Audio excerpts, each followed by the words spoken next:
அனைவருக்கும் வணக்கம். இந்த வீடியோ பதிவில் நம்ம பார்க்கக்கூடிய விஷயம் என்ன அப்படின்னா, இந்த சாமி ஆடுறவங்க, குறி சொல்கிறவங்க, இவங்களுக்குலாம் அவங்க சொல்லக்கூடிய பலன்கள் எப்படி ஒர்க் அவுட் ஆகுது அப்படின்றத பார்க்கலாம். ஆக்சுவலாக இந்த மாதிரி சாமி ஆடுறவங்க, பிரசன்னம் பார்க்குறவங்க, குறி சொல்கிறவங்க, ஆருடம் சொல்கிறவங்க, ஃபேஸ் ரீடிங் பண்ணுறவங்க, இவங்க எல்லாருமே என்ன பண்ணுவாங்க அப்படின்னா, அவங்க சொல்லக்கூடிய அந்த விஷயம்ன்றது அவங்களுடைய அந்த சூப்பர் கான்ஷியஸ் மைண்ட்லேருந்து வெளிப்படக்கூடிய ஒரு விஷயமா இருக்கும். ஸோ இந்த மாதிரி பிரசன்னம் பார்க்குறவங்கள பொறுத்த வரைக்கும் என்ன ஆகும் அப்படின்னா, அவங்க சில சகுனங்கள், அவங்க கிடைக்கக்கூடிய நிமித்தங்கள், அவங்களுடைய ஆள் மனதில் தோணக்கூடிய அந்த விஷயங்களை தான் உங்களுக்கு ஆன்சராக கொடுப்பாங்க. அதாவது நீங்கள் கேட்கக்கூடிய கேள்விக்கு விடையாக கொடுப்பாங்க.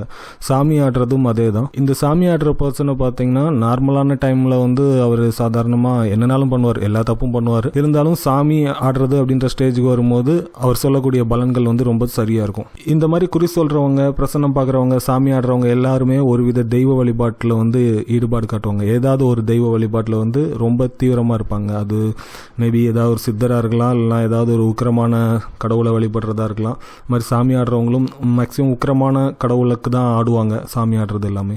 ஸோ அந்த மாதிரி ஆடும்போது அவங்களுடைய மனம் என்ன ஆகும் அப்படின்னா, அந்த சாமியை பற்றி நினைச்சாலோ இல்லை அந்த சாமி முன்னாடி போய் நின்னாலோ ஆட்டோமேட்டிக்காக வெளியில் இருக்கக்கூடிய விஷயங்கள் எல்லாமே மறந்து தங்களுடைய ஆழ் மனதுக்குள்ளே போக ஆரம்பிச்சிடுவாங்க. ஸோ அந்த மாதிரி ஆழ் மனதில் அவங்க போயிருக்கும்போது நீங்கள் கேட்கக்கூடிய கேள்விகளுக்கு அவங்க விடை சொல்லலாம்.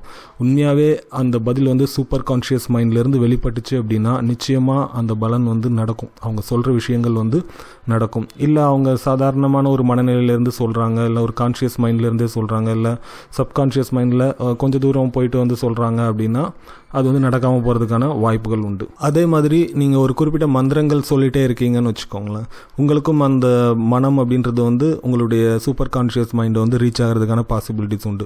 நீங்கள் எந்த மந்திரம்னாலும் சொல்லலாம். சில லட்சம் தடவைகள் அந்த மந்திரத்தை உச்சரிக்கும் போது உங்களுக்கு அந்த சூப்பர் கான்ஷியஸ் மைண்டோட ஒரு கனெக்டிவிட்டின்றது ஏற்பட ஆரம்பிக்கும். அப்போது நீங்கள் கேட்கக்கூடிய கேள்விகளுக்கு ஆன்சர் கிடைக்கும். ஆன்சர் கிடைக்கும் மீன்ஸ் உள்ளே உங்களுக்கு தோணும். ஸோ அப்படி தோணக்கூடிய ஆன்சர் நிச்சயமாக உங்களுடைய ரியல் லைஃப்லையும் நடக்கும். இப்படி தான் இந்த குறி சொல்கிறது, சாமி ஆடுறது, பிரசனம் பார்க்குறது எல்லாமே பலன் சொல்கிற விஷயங்கள். அதாவது ஒரு விஷயம் சொல்லுவாங்களே, மனமது செம்மையானால் மந்திரம் தேவையில்லை அப்படின்னு சொல்லிட்டு.